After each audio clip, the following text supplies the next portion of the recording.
മുകേഷ് എം.എൽ.എക്ക് മുൻകൂർ ജാമ്യം ഒപ്പം സുജിത് ദാസിന് സസ്പെൻഷനുമെന്ന് ആദ്യം ലൈംഗിക പീഡന കേസിലെ മുകേഷ് എം.എൽ.എക്ക് മുൻകൂർ ജാമ്യം നൽകിയ വാർത്തയിലേക്കാണ്. എറണാകുളം പ്രിൻസിപ്പൽ സെഷൻസ് കോടതിയുടേതാണ് ഉത്തരവ്.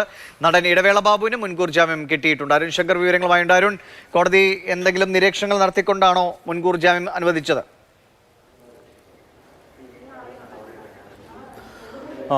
ആലുവ സ്വദേശി ഉന്നയിച്ച ലൈംഗിക പീഡന പരാതിയിൽ സിനിമാ നടനും അതുപോലെ തന്നെ കൊല്ലം എം എൽ എയുമായ മുകേഷിന് എറണാകുളം പ്രിൻസിപ്പൽ സെഷൻസ് കോടതി മുൻകൂർ ജാമ്യം അനുവദിച്ചിരിക്കുകയാണ്. ഈ പരാതിക്കാർ തന്നെ ഇടവേള ബാബുവിനെതിരെയും പരാതികൾ ഉന്നയിച്ചിരുന്നു. ആ കേസിലും ഇപ്പോൾ ഇടവേള ബാബുവിന് മുൻകൂർ ജാമ്യം അനുവദിച്ചിരിക്കുകയാണ്.